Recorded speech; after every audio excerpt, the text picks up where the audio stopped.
राजस्थान की राजनीति एवं प्रशासनिक व्यवस्था का अध्याय 3 राज्य विधान मंडल। राज्य विधानमंडल डॉक्टर रूपा मंगलानी। भारतीय संविधान में प्रत्येक राज्य के लिए एक विधानमंडल का उपबंध है।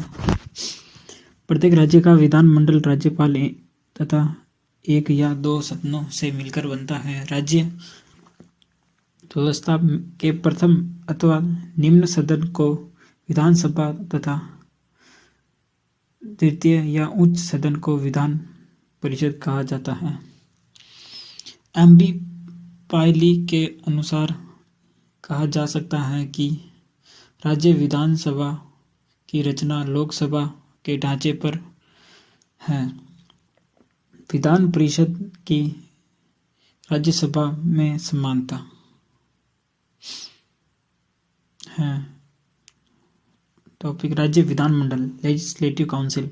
राज्य विधानमंडल का उच्च सदन विधान परिषद है, जिसमें नाम निर्देशित एवं परोक्ष रूप से राज्य निर्वाचन सदस्य होते हैं। राज्य विधानमंडल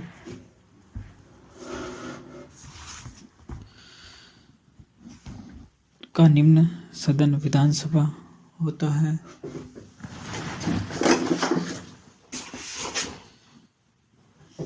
जिसके सदस्य सार्वभौमिक वयस्क मताधिकार के आधार पर निर्वाचित होते हैं। राज्य विधानमंडल में राज्यपाल एवं विधानसभा शामिल होते हैं।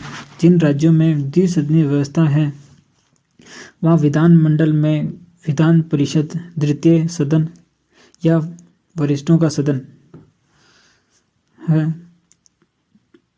जबकि विधानसभा का निचला सदन कोष्ठक में पहला सदन या लोकप्रिय प्रसदन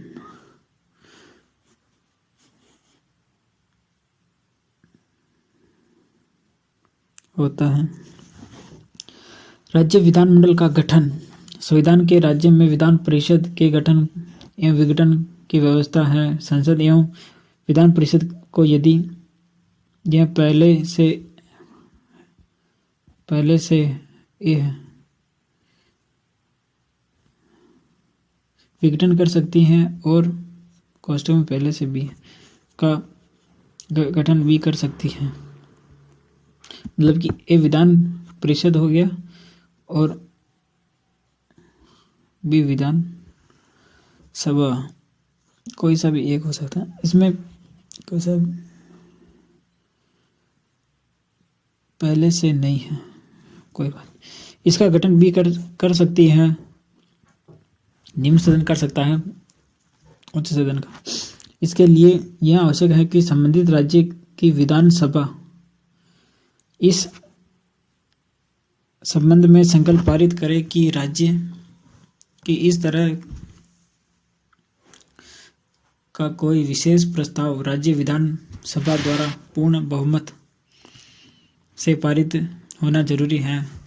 यह बहुमत कुल मतों एवं उपस्थित सदस्यों के 2/3 से कम नहीं होना चाहिए। संसद का अधिनियम अनुच्छेद 144 में प्रयोजनों हेतु संविधान का संशोधन नहीं माना जाएगा और सामान्य विधान की तरह अर्थात साधारण बहुमत से पारित किया जाएगा। ये बात हो रही है पहले सदन के यानी विधान परिषद के बनाने के लिए। ठीक है, नेक्स्ट पैराग्राफ। राज्य विधानमंडल के गठन में कोई एकरूपता नहीं है। अधिकतर राज्यों में एक सदनीय व्यवस्था है, जबकि कुछ में 2 स्तरीय।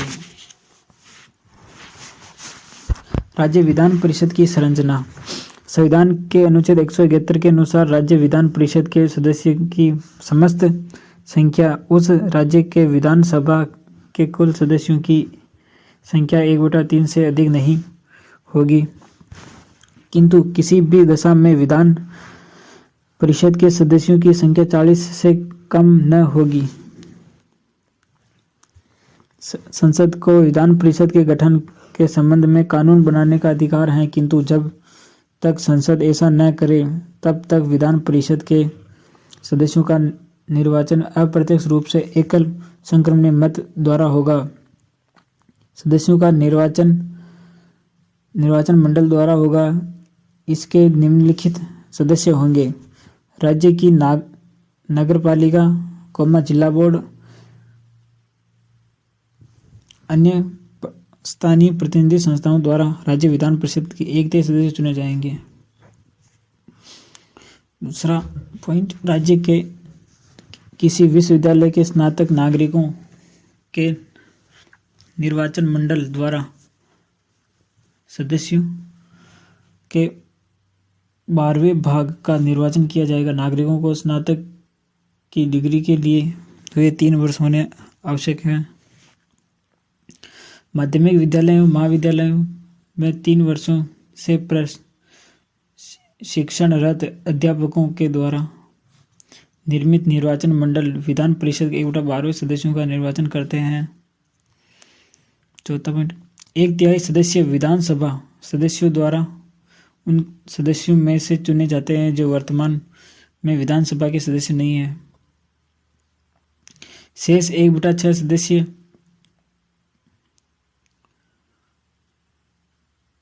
राज्य द्वारा नामजद किए जाते हैं, राज्यपाल द्वारा नामजद किए जाते हैं। साहित्य, कला, विज्ञान, सहकारी आंदोलन एवं समाज सेवा में विशिष्ट स्थान रखने वाले व्यक्तियों को राज्यपाल द्वारा मनोनीत किया जाता है। संविधान सभा ने राज्य में दूसरे सदन के विचार की आलोचना इस आधार पर की थी कि यहाँ जनता का प्रतिनिधित्व नहीं होगा, यह विधायी कार्यों से विलंब व खर्चीली व्यवस्था है। इसी कारण से यह बंद किया गया कि यदि किसी राज्य में विधान परिषद की स्थापना या गठन करना है तो उस राज्य की अपनी इच्छा व आर्थिक स्थिति का ध्यान रखना होगा। खुली मतदान व्यवस्था। संसद द्वारा जन प्रतिनिधित्व संशोधन अधिनियम 2003 पारित कर 28 अगस्त 2008 को विधान परिषदों के लिए विधानसभा से चुने जाने वाले प्रतिनिधियों के लिए खुली मतदान व्यवस्था का प्रावधान किया गया है। इस संशोधन के माध्यम से राज्य विधान परिषद का चुनाव लड़ने वाले उम्मीदवार को संबंधित राज्य का मतदाता होने की अनिवार्यता समाप्त कर दी है। राज्य विधान परिषद के निर्वाचन क्षेत्रों का परिसीमन राष्ट्रपति द्वारा किया जाता है। वह आदेश पारित कर राज्य विधान परिषद के निर्वाचन क्षेत्रों के विस्तार को तथा प्रत्येक निर्वाचन क्षेत्रों को आवंटन में मिले स्थानों की संख्या को अवधारित करता है। राष्ट्रपति द्वारा समय समय पर आदेश जारी कर विभिन्न प्रांतों की विधान परिषद के लिए भिन्न स्थान नियत किए गए हैं। भारतीय संविधान के प्रवर्तन के समय 26 जनवरी 1950 में 6 राज्यों उत्तर प्रदेश, पश्चिम बंगाल, मद्रास, बम्बई, पंजाब एवं बिहार में विधानमंडल में 2 सदनों की व्यवस्था करने के लिए अनुच्छेद 168 में उपबंध किया गया है। 1950 के उपरांत कुछ राज्यों में विधान परिषद स्थापित की गई हैं, जबकि कुछ राज्यों में विधान परिषदों को समाप्त भी किया गया है। राज्य विधानमंडल के गठन में कोई एक रूपता नहीं है। अधिकतर राज्यों में एक सदनीय व्यवस्था, जबकि कुछ में 2 सदन है। वर्ष 2014 तक केवल 6 राज्यों में केवल 2 सदन थे। यह राज्य थे आंध्र प्रदेश, उत्तर प्रदेश, बिहार, महाराष्ट्र, कर्नाटक और जम्मू एवं कश्मीर। राजस्थान में 9 अप्रैल 2011 को राज्य मंत्रिमंडल ने राज्य के दूसरे सदन यानी कि राज्य विधान परिषद के गठन को मंजूरी प्रदान की, जिसे राज्य विधानसभा ने स्वीकृत करते हुए राजस्थान विधान परिषद अधिनियम 2012 पारित किया। विधान परिषद के गठन की प्रक्रिया अब तक प्रक्रियाधीन है, यानी कि अभी 2021 दिसंबर 2021 चल रहा है, उसमें भी शायद विधान परिषद राजस्थान में आई है। चलो देखते हैं आगे क्या होता है। इसी प्रकार संविधान के 7वें संशोधन द्वारा यह व्यवस्था की गई थी कि मध्य प्रदेश में विधान परिषद का गठन किया जाएगा, लेकिन अभी तक विधान परिषद का गठन नहीं किया गया है। संविधान सभा ने राज्य में दूसरे सदन के विचार की आलोचना इस आधार पर की थी कि यहाँ जनता का प्रतिनिधित्व नहीं होगा, यह विधायी कार्यों में विलंब लाने वाली खर्चीली व्यवस्था है। इसी कारण से यह उपबंध किया गया कि यदि किसी राज्य में विधान परिषद की स्थापना या गठन करना है तो उस राज्य को अपनी इच्छा पर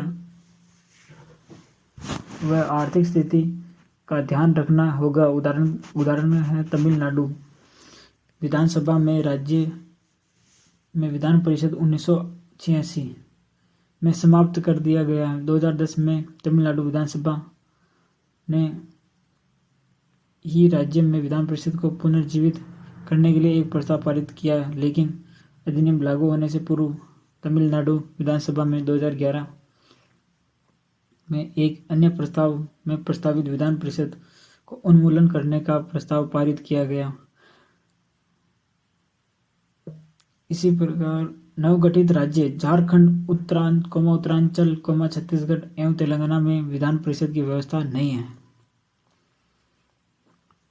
विधान परिषद में सदस्यों के लिए अर्हताएं यानी कि योग्यताएं, क्या योग्यता होनी चाहिए? विधान परिषद का सदस्य चुने जाने में वही व्यक्ति योग्य होगा जो क भारत का नागरिक हो, ख कम से कम 30 वर्ष की आयु पूर्ण कर चुका हो, ग संसद द्वारा निश्चित की गई योग्यता धारण करता हो, संसद ने राज्य विधान परिषद की सदस्यता के लिए लोक प्रतिनिधित्व अधिनियम 1951 द्वारा निम्नलिखित अर्हताएं यानी योग्यताएं निश्चित की हैं। पहला,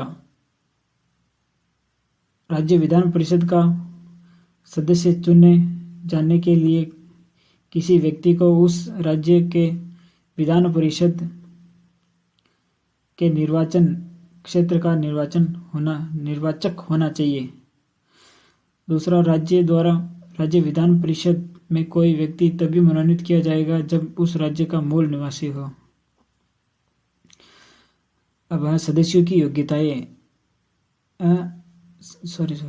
सदस्यों के लिए निर्हताएं यानी अयोग्यता। संविधान के अनुच्छेद 191 के अनुसार 191 अनुसार विधान परिषद की सदस्यता के लिए निम्नलिखित व्यक्ति अयोग्य होंगे यदि वह व्यक्ति केंद्र अथवा राज्य सरकार के अधीन कोई लाभ का पद ग्रहण करता हो। अब ख, यदि वह विकृतचित है। ग, यदि वह विकृतचित दिवालिया है यानी कि अनडिस्चार्ज्ड। ग, यदि वह भारत का नागरिक नहीं है या किसी विदेशी राज्य की नागरिकता स्वेच्छा से स्वीकार कर चुका है या किसी विदेशी राज्य के प्रति निष्ठा को स्वीकार किए हुए हैं। यदि वह संसद के किसी कानून के अधीन अनर्ह यानी अयोग्य घोषित कर दिया गया है। इसके अतिरिक्त 52वें संविधान संशोधन द्वारा दल परिवर्तन यानी दल बदल कानून है, अनुसूची 10 के अंदर ही है। दल परिवर्तन के आधार पर अयोग्य का उपबंध किया गया। यदि कोई व्यक्ति 10वीं अनुसूची में उल्लेखित किसी अयोग्यता को प्राप्त कर लेता है तो सदन में उसकी सदस्यता समाप्त हो जाएगी। दल परिवर्तन के आधार पर अयोग्य किसी राजनीतिक दल का किसी अन्य दल के राजनीतिक दल में विलय हो जाने की स्थिति में लागू नहीं होगा।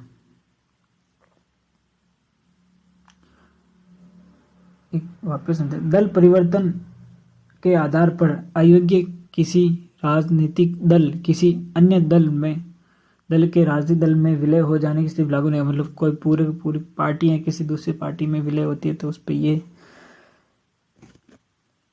10वीं अनुसूची दल बदल कानून लागू नहीं होगा। सदस्यों पे हो सकता, पूरी पार्टी पे नहीं होगा। अनुच्छेद 190(3) के अनुसार कोई व्यक्ति एक ही समय में राज्य के विधानमंडल में दोनों सदनों का सदस्य नहीं हो सकता, या विभिन्न राज्यों के विधानमंडलों का सदस्य नहीं हो सकता। एक समय में एक व्यक्ति राज्य विधानमंडल के किसी एक सदन का सदस्य हो सकता है। सदस्य चुने जाने के बाद अनुच्छेद 192 के अधीन 192 अनुच्छेद है, आर्टिकल 192 के अधीन कोई सदस्य किसी अयोग्यता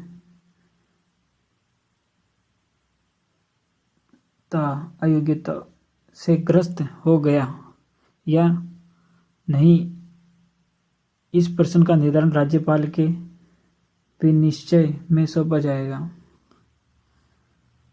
मतलब अयोग्य है या नहीं है ये डिसाइड कौन करेगा? ये राज्यपाल डिसाइड करेगा। जो निर्वाचक आयोग की राय से अपना निर्णय देगा।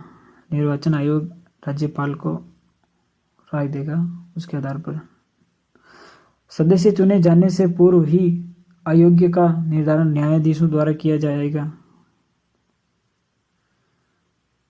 निर्धारण न्यायालय द्वारा। विधान परिषद की पदाधिकारी। विधान परिषद के सदस्य अपने सदस्यों में से सदन संचालन के लिए सभापति उपसभापति का चुनाव करते हैं। सभापति व उपसभापति तब तक अपने पद पर बने रहेंगे जब तक वे सदन के सदस्य होंगे। इससे पूर्व सभापति उपसभापति उपसभापति को त्यागपत्र देकर पदमुक्त हो सकते हैं। इसके अतिरिक्त उक्त सदन में बहुमत द्वारा पारित प्रस्ताव 14 दिन पूर्व सूचना देते हुए हटाए जा सकते हैं। Next paragraph. विधान परिषद की बैठक एवं गणपूर्ति। विधान परिषद की वर्ष में 2 बार बैठक और 2 बैठकों में 6 माह से अधिक का अंतराल नहीं होना चाहिए। विधान परिषद की गणपूर्ति तभी होती है जब उसके सदस्यों में कम से कम 10% सदस्य सदन में उपस्थित हो, किंतु वह संख्या 10 से कम नहीं होनी चाहिए। विधानसभा के प्रतिनिधियों को प्रत्यक्ष मतदान से वयस्क मताधिकार के द्वारा निर्वाचित किया जाता है। इसकी अधिकतम संख्या 500 से और न्यूनतम 60 तय की गई है। इसका अर्थ है कि 60 से 500 के बीच में यह संख्या राज्य की जनसंख्या एवं उसके आकार पर निर्भर करती है। यद्यपि अरुणाचल प्रदेश, सिक्किम, गोवा के राज्यों में यह संख्या 30 या मिजोरम, नागालैंड के मामले में 40 एवं 46 है। उल्लेखनीय है कि सिक्किम, नागालैंड विधानसभा में के कुछ सदस्य अप्रत्यक्ष रूप से भी चुने जाते हैं।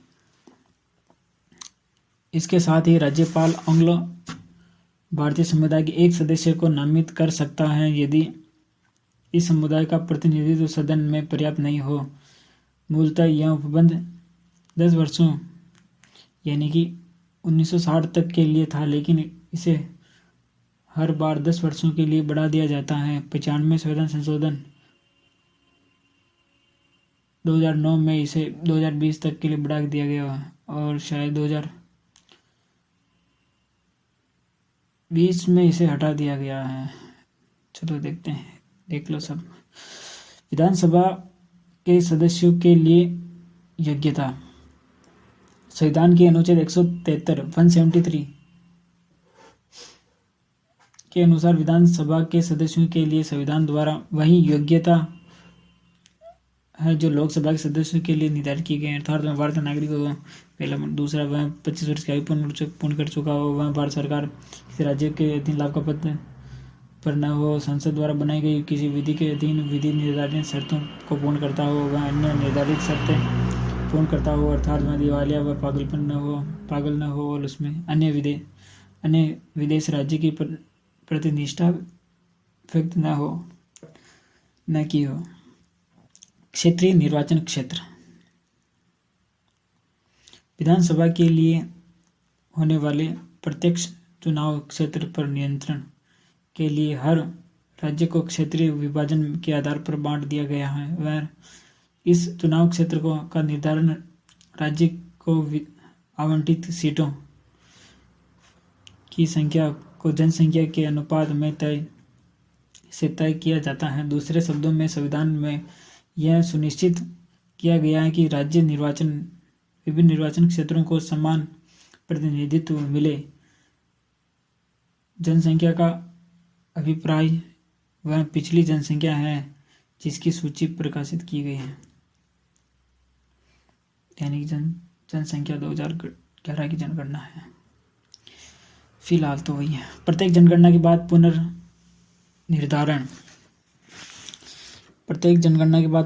होगा। प्रत्येक राज्य के विधानमंडल क्षेत्रों के हिसाब से सीटों का निर्धारण और हर सीट का निर्वाचन क्षेत्र के हिसाब से विभाजन। संसद को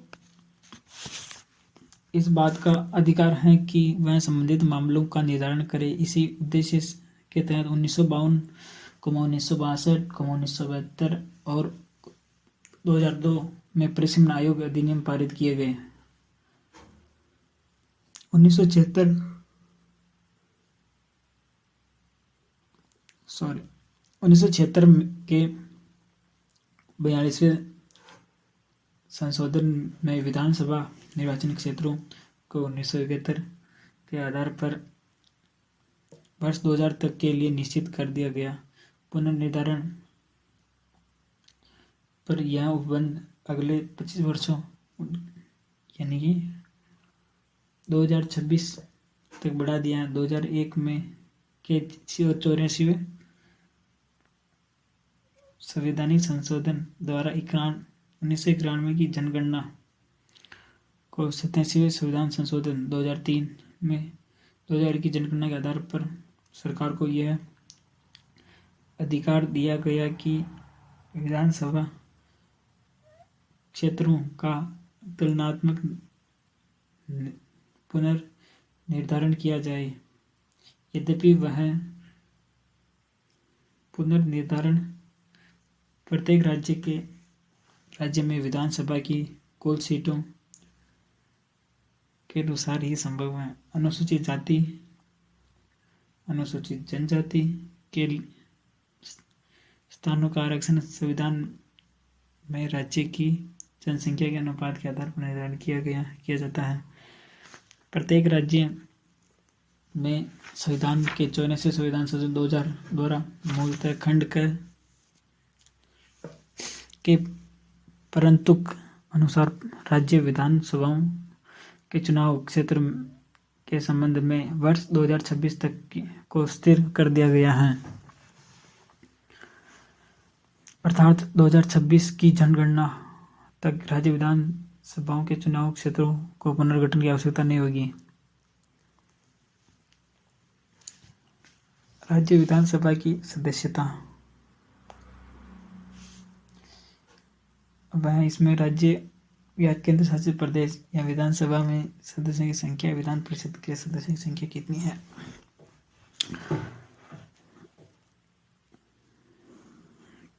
तो 28 राज्य हैं: आंध्र प्रदेश, अरुणाचल प्रदेश, असम, बिहार, छत्तीसगढ़, गोवा, गुजरात, हरियाणा, हिमाचल प्रदेश, झारखंड, कर्नाटक, केरल, मध्य प्रदेश, महाराष्ट्र, मणिपुर, मेघालय, मिजोरम, नागालैंड, ओडिशा, पंजाब, राजस्थान, सिक्किम, तमिलनाडु, त्रिपुरा, उत्तर प्रदेश, उत्तराखंड, पश्चिम बंगाल और अपनी भी नया बना हुआ 2014 में वह तेलंगाना।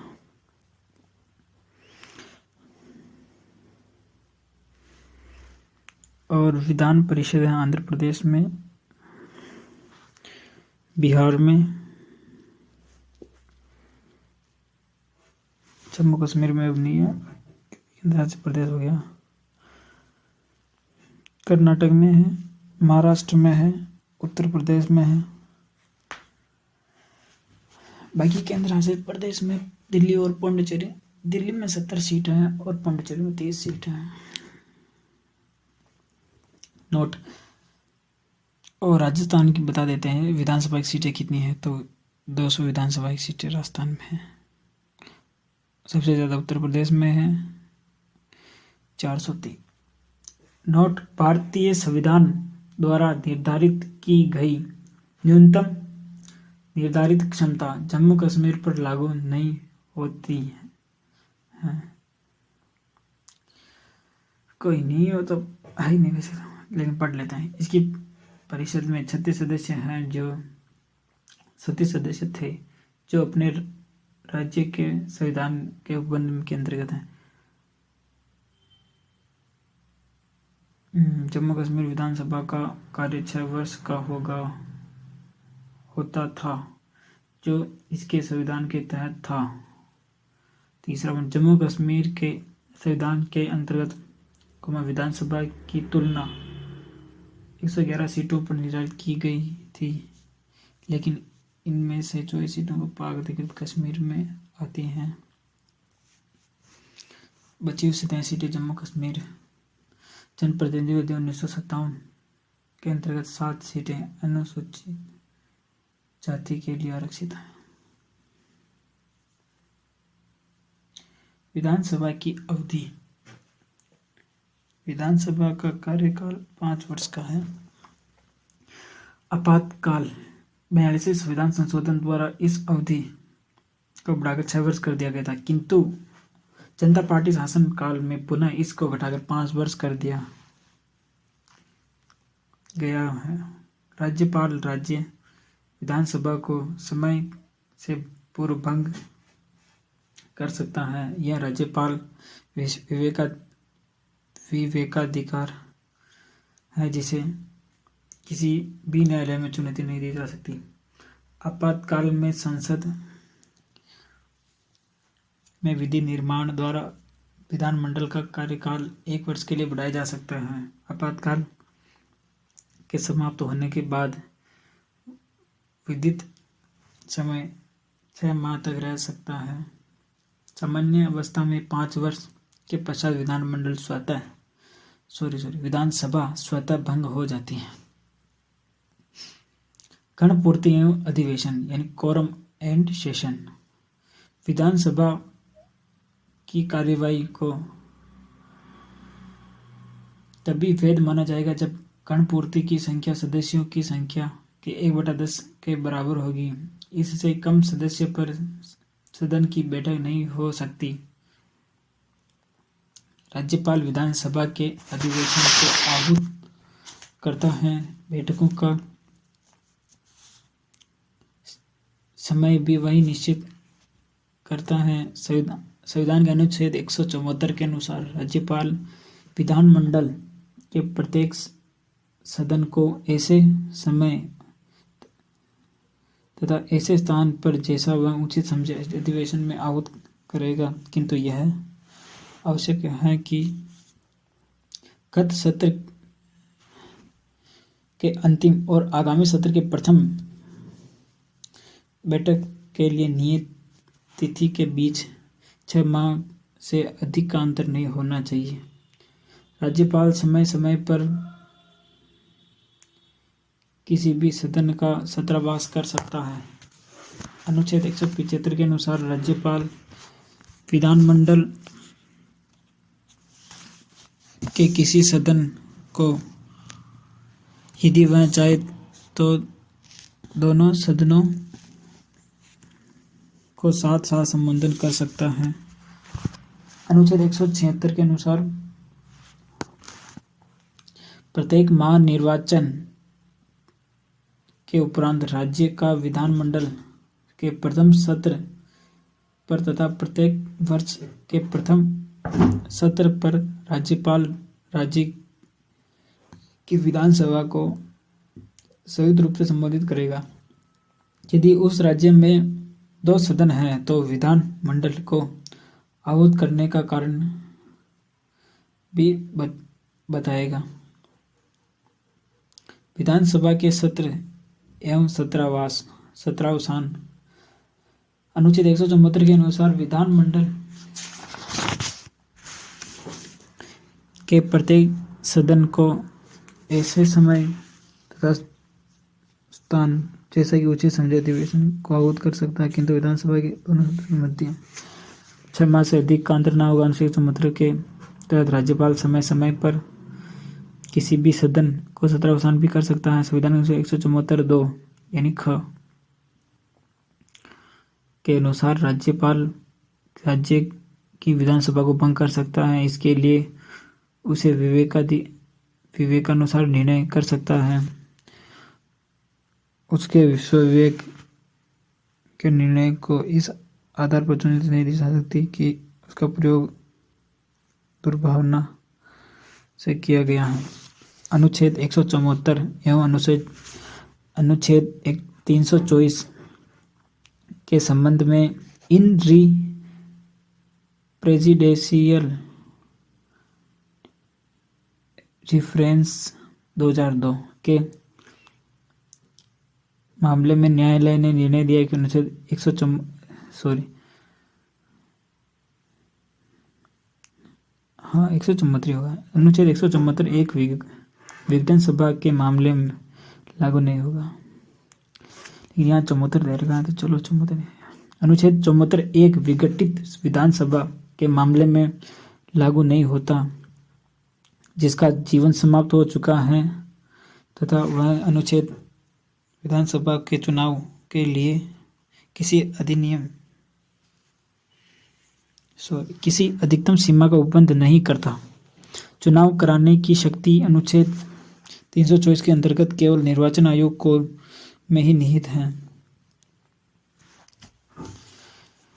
324 निर्वाचन आयोग की शक्ति न्यायालय द्वारा विधानसभा की कार्यवाहियों की जांच या प्रतिषेध है। राज्य विधानमंडल की किसी भी कार्यवाही की मान्यता पर प्रक्रिया की किसी कथन अनियमितता के आधार पर कोई आपत्ति नहीं की जाएगी। विधानसभा के पदाधिकारी राज्य विधानसभा के 2 पदाधिकारी होते हैं, अध्यक्ष तथा उपाध्यक्ष। इन दोनों पदाधिकारियों का निर्वाचन विधानसभा सदस्यों द्वारा प्रथम सदन की प्रथम बैठक में किया जाता है।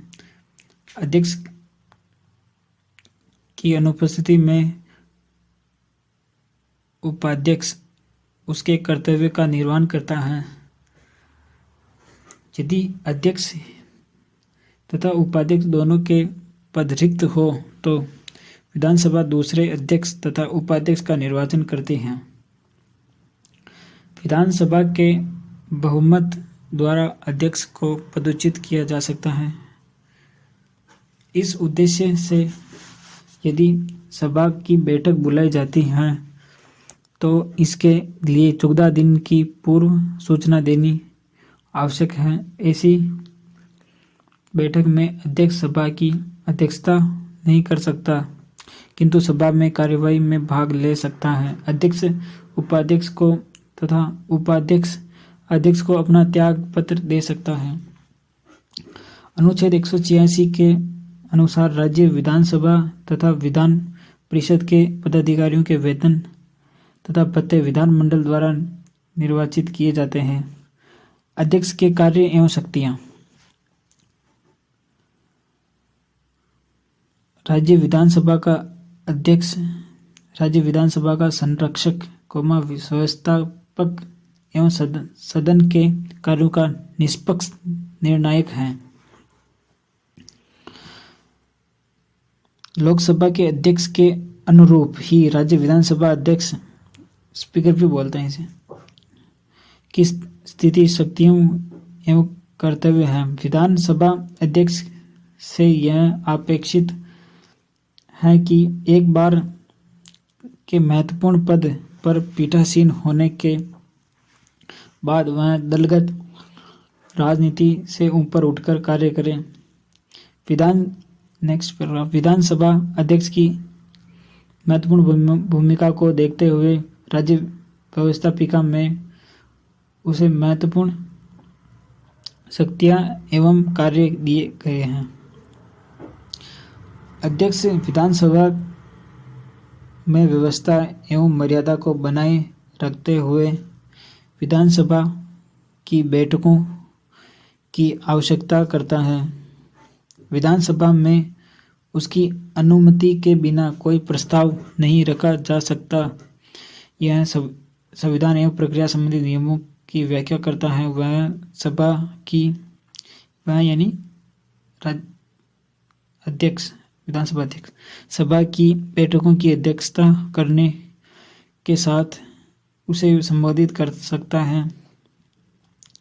वह सदन में अव्यवस्था की स्थिति में सभा की कार्यवाही को स्थगित, सभा की कार्यवाही के दौरान प्रयुक्त अशिष्ट एवं असंसदीय शब्दों को कार्यवाही से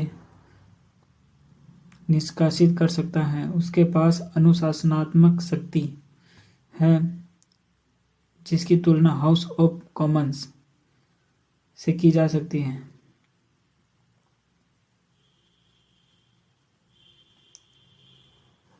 वह सदन की आपत्ति, पॉइंट ऑफ ऑर्डर एवं प्रक्रिया से संबंधित प्रश्नों पर निर्णय देता है। वह सदन के नियमों का उल्लंघन करने पर किसी भी सदस्य को सभा से निष्कासित कर सकता है या निलंबित कर सकता है। वह सदन का सत्रावसान एवं निलंबन कर सकता है। कोई वित्त विधेय है या नहीं, उसका निर्णय अध्यक्ष ही करता है। दल बदल पर उठे किसी प्रश्न का अंतिम निर्णय देने का अधिकार विधानसभा के स्पीकर यानी अध्यक्ष को है। संबंधित विधानसभा का अध्यक्ष सभा में मतदान नहीं करता, किंतु गतिरोध की स्थिति में निर्णायक मत यानी कि बराबर हो जाते हैं तो फिर उसका मत का मूल्य होता है, निर्णायक मत देता है। विधानसभा अध्यक्ष द्वारा दी गई व्यवस्थाओं को सदन में चुनौती नहीं दी जा सकती। वह सदन का निलंबन एवं सत्रावसान कर सकता है। स्वतंत्रता के उपरांत राज्य विधानसभा के अध्यक्ष की भूमिका एवं आचरण का विश्लेषण करें तो विधानसभा अध्यक्षों के अनेक विवादास्पद मामले सामने आए हैं। अनेक विधानसभा अध्यक्षों के विवादित निर्णय जैसे विधानसभा का मामला स्थगन, अविश्वास प्रस्ताव, असंवैधानिक करार देना, राज्यपाल द्वारा राज्य की बर्खास्तगी को असंवैधानिक करार देना, अध्यक्ष बन जाने के बावजूद अपने राजनीतिक दल से संबंध बनाए रखना, सदन की कार्यवाही संचालन के दौरान पक्षपाती निर्णय आदि से विधानसभा अध्यक्ष के गरिमामय पद पर ठेस पहुंची है। विविध राज्यों के विधानसभाओं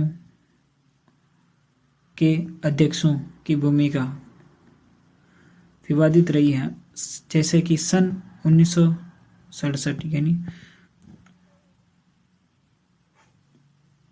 1967 से पश्चिम बंगाल के विधानसभा अध्यक्ष विजयवर्गीय 1968 यानी 1968 में पंजाब विधानसभा के अध्यक्ष जोगिंदर सिंह 1972 1972 में तमिलनाडु के विधानसभा अध्यक्ष मथी आलम एवं 1995 1995 में उत्तर प्रदेश के विधानसभा अध्यक्ष धनीराम वर्मा 1992 1992 में मणिपुर विधानसभा के स्पीकर बोडो बाबू सिंह आदि इन विधानसभा अध्यक्षों के विवादित निर्णयों से उत्पन्न संवैधानिक संकट तथा पद के दुरुपयोग के दुष्टताओं के कारण यह आवश्यकता स्थापित हुई है कि विधानसभा के अध्यक्षों को राजनीति से ऊपर उठकर निष्पक्षता से कार्य करना चाहिए। विधानसभा अध्यक्षों के पद का दुरुपयोग संसदीय परंपराओं का पर चोट है। यह आवश्यक है कि सदन की स्वतंत्रता एवं गरिमा के प्रति इन पदाधिकारी व्यक्तियों को अपनी संवैधानिक मर्यादाओं के अनुकूलन आचरण करना चाहिए। राज्य विधान मंडल की शक्तियां एवं कार्य। Powers and functions of state legislature. विधान मंडल राज्य विधायिका का अंग है। इसका प्रमुख कार्य विधि निर्माण है और विधि निर्माण इन सभी विषयों पर आधारित किया जाता है जिनका उल्लेख राज्य सूची में है। राज्य विधानमंडल के प्रमुख कार्य एवं शक्तियां निम्नलिखित हैं। विधायी शक्तियां।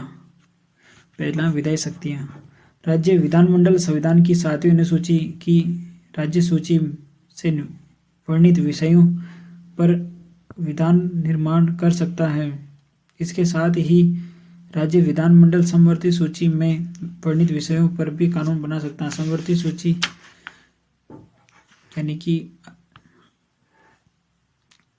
7 अनुसूची 7 के अंदर 3 सूचियां हैं, केंद्र सूची, राज्य सूची और समवर्ती सूची। ये समवर्ती सूची उसी से आया। समवर्ती सूची के विषयों पर संघ एवं राज्य दोनों कानून बना सकते हैं, किंतु दोनों के विरोध होने पर संघ यानी केंद्र सरकार की का कानून यानी विधि मान्य होगी। यदि विधानमंडल द्वारा समवर्ती सूची के विषय पर पारित विधेयक राष्ट्रपति की सहमति के लिए आरक्षित रखा जाता है तो उस पर राष्ट्रपति अपनी सम्मति देता है तो वह कानून वैध होगा,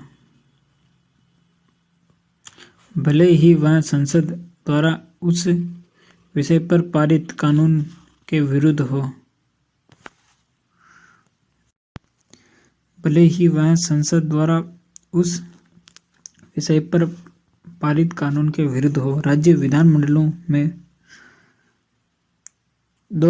दो प्रकार के विधेयक प्रस्तावित किए जाते हैं, साधारण विधेयक तथा विधि विधेयक। दोनों को पारित होने के लिए विभिन्न चरणों से होकर गुजरना पड़ता है। साधारण अथवा सामान्य विधेयक के संबंध में प्रक्रिया। सामान्य विधेयक राज्य व्यवस्थापिका के किसी भी सदन में अर्थात राज्य विधान परिषद अथवा राज्य विधानसभा के सदस्य विधानसभा में प्रस्तुत किया जा सकता है।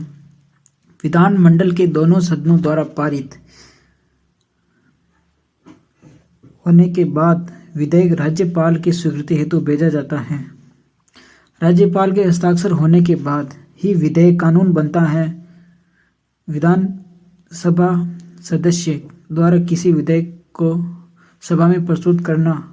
इसका प्रथम चरण प्रस्तावक सभा की अनुमति से विधेयक प्रस्तुत कर उसके संबंध में वक्तव्य देता है। विधेयक का विरोध होने की स्थिति में विरोधी को कारण स्पष्ट करना होता है। मतदान के बाद प्रथम वाचन का चरण समाप्त होता है तथा विधेयक दूसरे वाचन की स्थिति में चला जाता है। ठीक है, नेक्स्ट पैराग्राफ। विधेयक का तृतीय चरण अर्थात द्वितीय वाचन में विधेयक पर विस्तृत खंडन एवं शब्दांश विचार विमर्श तथा विवाद होता है। विधेयक पर कभी कभी सीधे विचार विमर्श होता है अथवा कभी उसे समिति को सौंप दिया जाता है। सार्वजनिक महत्व या विवाद से संबंधित विधेयक को जनता की राय लेने के लिए प्रकाशित किया जाता है। यदि विधेयक को समिति को सौंपने का निर्णय होता है तो विषय के विशेषज्ञों की समाप्ति उसमें विरोधी दल के सदस्यों का भी प्रतिनिधित्व हो के द्वारा विस्तृत विचार विमर्श के पश्चात अपना प्रतिवेदन सभा को प्रस्तुत किया जाता है। प्रतिवेदन पर विचार विमर्श एवं मतदान के पश्चात विधेयक तृतीय वाचन में जाता है। Next paragraph. तृतीय वाचन यानी या फिर तृतीय चरण में प्रस्ताव विधेयक को पारित करने का प्रस्ताव रखा जाता है। इस चरण में विधेयक स्वीकार या अस्वीकार कर लिया जाता है।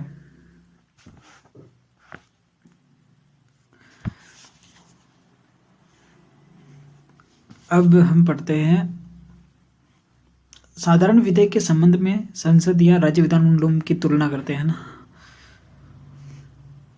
ठीक है, संसद के अंदर पॉइंट 1, संसद के दोनों सदनों राज्यसभा तथा लोकसभा में से किसी भी सदन में प्रारंभ किया जाता है, विधेयक रखा जाता है। राज्य विधानमंडल पॉइंट 1, राज्य विधानमंडल के दोनों सदनों विधानसभा तथा विधान परिषद में से किसी भी सदन में प्रारंभ किया जा सकता है। इसमें भी किसी भी सदन में रख सकते हैं विधेयक।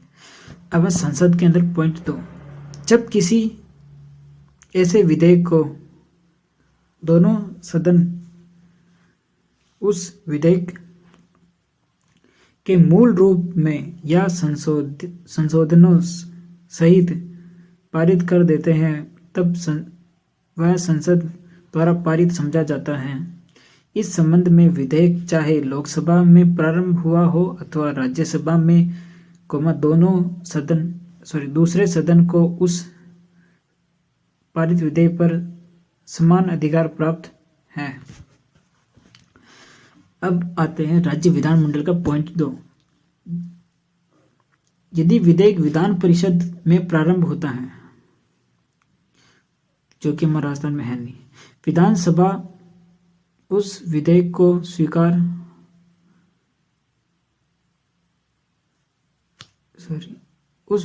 अस्वीकार कर दे या ऐसे संशोधन करे जो विधान परिषद स्वीकार नहीं है तो वह विधेयक नहीं समाप्त हो जाता, तो वह विधेयक वहीं समाप्त हो जाता है, मतलब आगे नहीं बढ़ता। इस संबंध में विधानसभा तथा विधान परिषद को समान अधिकार प्राप्त नहीं है। संसद में पॉइंट नंबर 3, एक सदन में पारित होने के बाद दूसरे सदन से 6 मास के भीतर विधेयक पारित या अस्वीकृत होकर आ जाना चाहिए। राज्य विधानमंडल में पॉइंट नंबर 3, विधानसभा में पारित विधेयक विधान परिषद में भेजा जाता है, जहां से उसे 3 मास के अंदर वापस आ जाना चाहिए। संसद के अंदर पॉइंट नंबर 4, एक सदन द्वारा पारित होने के पश्चात विधेयक यदि दूसरे सदन द्वारा अस्वीकार कर दिया जाता हो या ऐसे संशोधन सहित प्रस्ताव करता है जिसे दूसरे सदन से सहमत न हो, विधेयक प्राप्ति के 6 माह के भीतर पारित करके न भेजा जाए तो दोनों सदनों में असहमति मानी जाती है। अब राज्य विधानमंडल में पॉइंट नंबर 4, विधानसभा द्वारा पारित विधेयक विधान परिषद में भेजा जाता है। विधान परिषद क विधेयक को अस्वीकार कर सकती है या ख विधेयक को ऐसे संशोधन सहित पारित करती है जिसे विधानमंडल सहमत नहीं है। ग विधेयक की प्राप्ति के पश्चात 3 मास के में वापस नहीं करती, तो दोनों सदनों में असहमति मानी जाती है। संसद में पॉइंट नंबर 5, असहमति होने पर राष्ट्रपति संसद के दोनों सदनों का संयुक्त अधिवेशन बुलाता है। इस संयुक्त अधिवेशन का निर्णय अंतिम होता है। राज्य विधानमंडल पॉइंट 5, असहमति होने पर दोनों सदनों का संयुक्त अधिवेशन बुलाने का कोई प्रावधान नहीं है। ऐसी स्थिति में विधानसभा का निर्णय ही अंतिम होगा। अब आते हैं नेक्स्ट पैराग्राफ में, तुलना खत्म हो गई विधेयक के बारे में। द्विसदनीय विधानमंडलों में इस चरण के बाद विधेयक विधान परिषद में आ जाता है।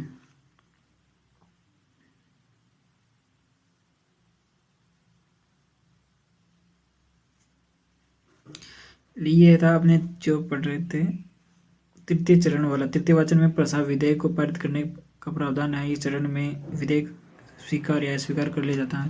द्विसदनीय विधानमंडलों में इस चरण में के बाद विधेयक विधानसभा में आ जाता है, जिसे स्वीकार या अस्वीकार कर संशोधन कर दिया जाता है। विधेयक अधिनियम तभी बनता है जब सदनों से पारित होने के पश्चात उस पर राज्यपाल हस्ताक्षर कर ले। राज्यपाल विधेयक पर हस्ताक्षर कर सकता है, अस्वीकार कर सकता है, पुनर्विचार के लिए उसे प्रेषित कर सकता है। राज्यपाल की अस्वीकार या पुनर्विचार के लिए लौटाने की शक्ति में विधेयक को विधानसभा में पुनः उन्हीं सभी चरणों से गुजरना होता है।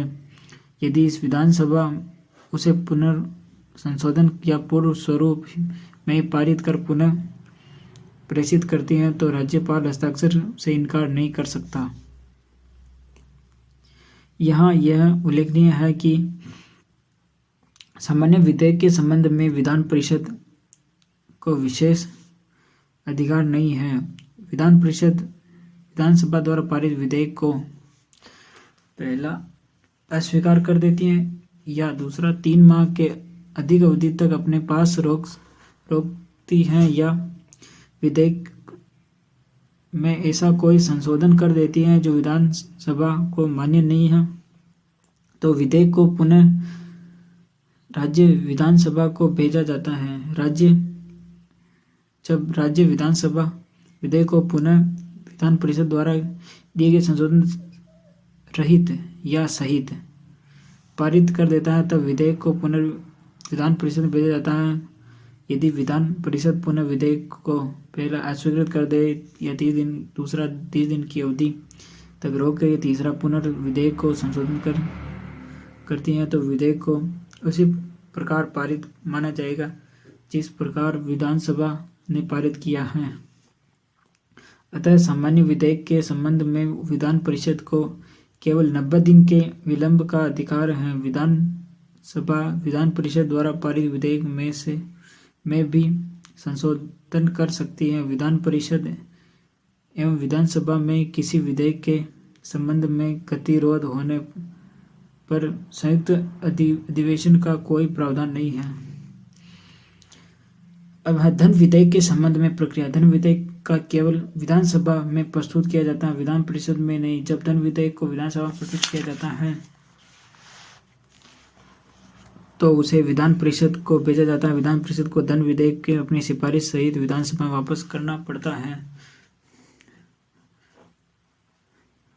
विधानसभा को यह अधिकार है कि वह परिषद की सिफारिशों को स्वीकार करे या न करे। इस प्रकार धन विधेयक के संबंध में अंतिम अधिकार विधानसभा के पास है। किसी विधेयक के धन विधेयक होने या न होने का निर्धारण विधानसभा का अध्यक्ष स्पीकर करता है। पारित होने के पश्चात धन विधेयक राज्यपाल के पास हस्ताक्षर के लिए भेजा जाता है। उसे राज्यपाल पुनर्विचार के लिए वापस नहीं भेज सकता, अतः वह धन विधेयक पास हो जाता है। कार्यपालिका शक्तियां। राज्य विधानमंडल को कुछ कार्यपालिका संबंधी उत्तरदायित्व का भी वहन करना होता है। राज्य की कार्यपालिका राज्य में लोकप्रिय सदन विधानसभा के प्रति उत्तरदायी होती हैं। विधानसभा का विश्वास प्राप्त करने तक अपने पद पर बनी रहती हैं। राज्य विधानसभा या विधानमंडल निम्न प्रकार से मंत्रिपरिषद या कार्यपालिका पर नियंत्रण रखती है। जब विधानमंडल के सदस्य मुख्यमंत्री या मंत्रियों से नीति संबंधी या पूरक प्रश्न पूछ सकते हैं। दूसरा, विधानमंडल आय व्यय का बजट संबंधी विचार विमर्श के दौरान विधानसभा या विधान परिषद के सदस्य सार्वजनिक कठिनाइयों को भी सदन के सामने प्रस्तुत कर सकते हैं। तीसरा, मंत्रिपरिषद के विरुद्ध निंदा प्रस्ताव या स्थगन प्रस्ताव पारित किया जा सकता है। चौथा, परिस्थितियों के अनुसार यदि आवश्यक हो तो अविश्वास प्रस्ताव पारित करके मंत्रिपरिषद को समय से पूर्व पदच्युत पद से हटा भी सकती है। किंतु कार्यपालिका पर नियंत्रण की उक्त सैद्धांतिक शक्तियां हैं। व्यवहार में यदि राज्य विधानमंडल में सत्तारूढ़ दल बहुदल में है तो विधानसभा सरलता से उसके विरुद्ध प्रस्ताव पारित नहीं कर सकती। वित्तीय शक्तियां, फाइनेंशियल पावर। विधानसभा का राज्य के धन पर पूर्ण नियंत्रण है। राज्य के बजट को विधानमंडल द्वारा ही स्वीकृत प्रदान की जाती है। वित्तीय मामलों में विधानमंडल की शक्तियां विधान परिषद से अधिक हैं। वित्त विधेयक विधानसभा में प्रस्तुत किया जाता है। साथ ही विधानसभा द्वारा पारित वित्त विधेयक को विधान परिषद 14 दिन से अधिक नहीं रोक सकती। विधान परिषद के सुझाव का मानना विधानसभा में ही अनुदानों की मांगों पर मतदान, बजट में निहित राशियों की कटौती, आरोपित करों में छूट दी जाती है। वित्त पर नियंत्रण सार्वजनिक लेखा समिति तथा अनुमान समिति के माध्यम से किया जाता है। वित्तीय आपातकाल में संसद राज्य विधानसभा को वित्त संबंधी निर्देश दे सकती है। राज्य के वित्त विधेयक को अपने समकक्ष प्रस्तुत करके उसमें संशोधन या परिवर्तन कर सकती है। संविधान संशोधन की शक्तियां, power of amend the constitution.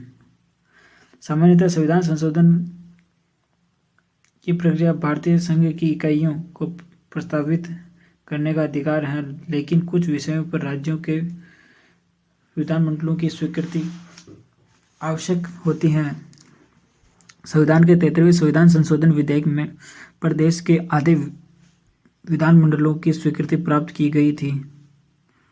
राज्य व्यवस्थापिका की उक्त शक्तियों से स्पष्ट है कि संघ की व्यवस्था के समान ही राज्य विधान के व्यवस्थापिका सदनों को पर्याप्त शक्तियां प्रदान है, किंतु विधान परिषद की स्थिति में विधानसभा की अपेक्षा कम महत्व की है। विधान परिषद आदि आंशिक रूप से निर्वाचन और आंशिक नामांकित सदस्यों से मिलकर बनी है। यह विभिन्न हितों का प्रतिनिधित्व करती है। विधान परिषद का अस्तित्व ही विधानसभा की इच्छा पर निर्भर करता है। विधानसभा को यह शक्ति है कि वह संसद के अधिनियम द्वारा द्वितीय सदन की समाप्ति के लिए संकल्प पारित कर सकती है। मंत्रिपरिषद केवल विधानसभा के प्रति उत्तरदायी होता है। विधायी दृष्टि से एम.वी. पायली के अनुसार विधान परिषद को केवल निलंबन का विशेषाधिकार ही प्राप्त है। परिषद से प्रारंभ होने वाले विधेयक की दशा में विधानसभा को यह शक्ति है कि वह जब विधेयक को अस्वीकार या अथवा तुरंत समाप्त कर दे।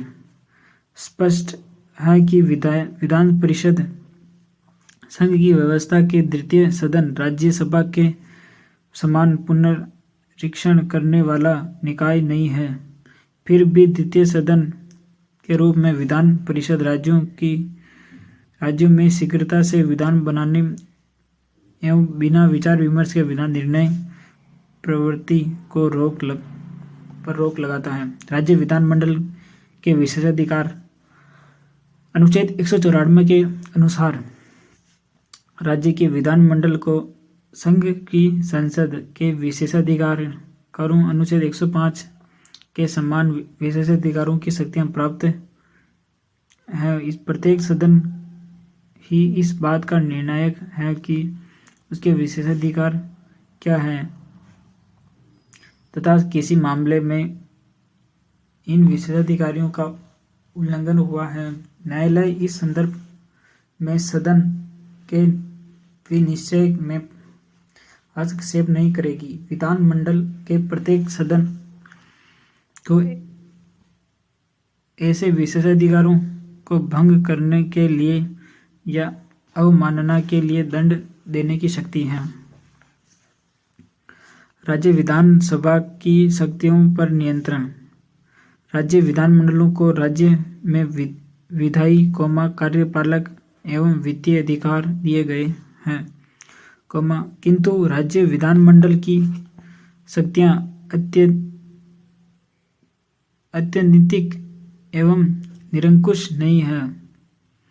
राज्य विधानमंडलों को सामान्य तथा आपात स्थिति में अनेक स्तरों पर नियंत्रित करने का प्रयास किया है। राज्य विधानमंडल की शक्तियों पर निम्नलिखित प्रतिबंध हैं। पहला, राज्य विधानमंडल केवल राज्य सूची के विषयों पर ही कानून बना सकते हैं। विधानमंडल द्वारा पारित कानून संसद द्वारा पारित कानून के विरुद्ध नहीं होने चाहिए।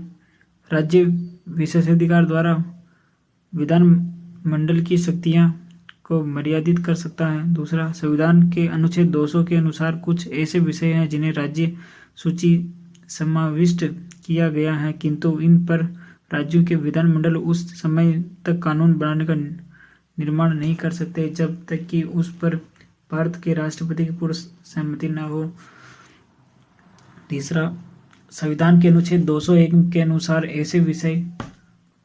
ऐसे विषय हैं जिन पर राज्य विधानमंडल कानूनों का निर्माण कर सकता है, परंतु उन्हें राज्य का राज्यपाल राष्ट्रपति की स्वीकृति के लिए भेजता है।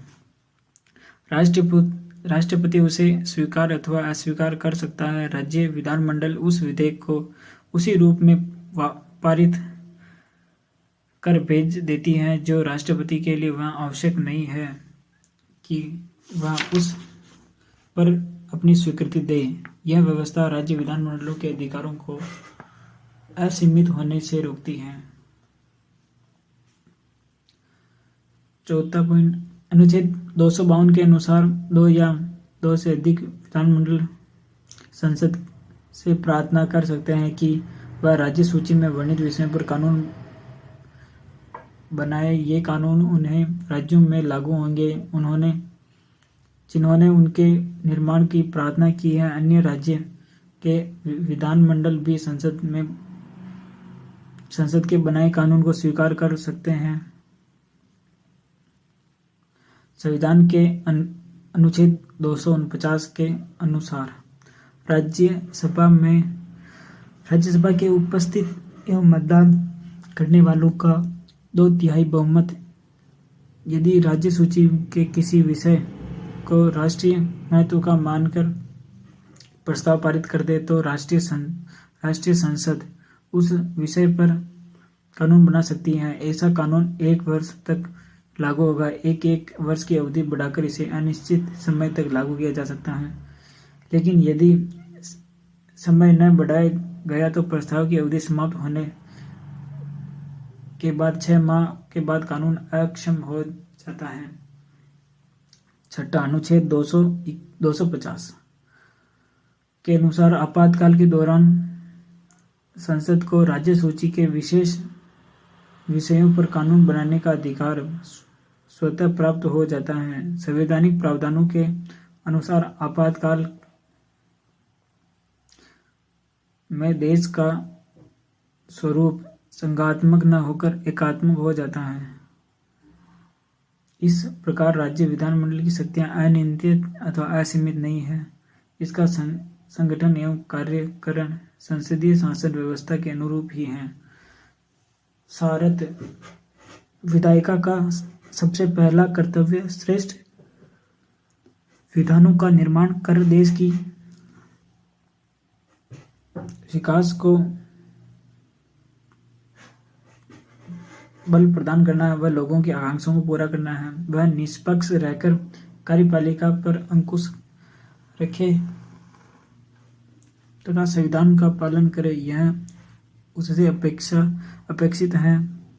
श्रेष्ठ लोकतंत्र के लिए विधायिका का अच्छा होना भी आवश्यक है। जब वहां बैठने वाले सांसद गुणी क्षमतावान होंगे तब ही श्रेष्ठ कार्य संपादन कर पाएंगे। बदलते वक्त की जरूरतों के अनुसार विधायिका की संरचना एवं प्रदर्शन में सुधार आवश्यक है।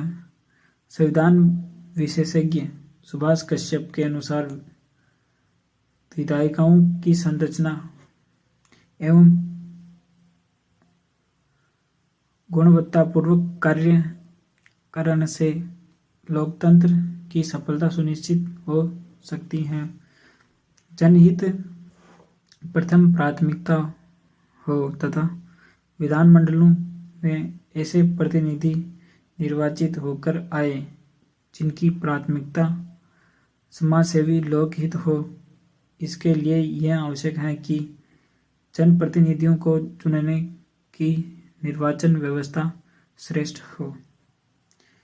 यह बात कही है सुभाष कश्यप। उनकी बुक का नाम हमारी संसद, पेज नंबर 244 में।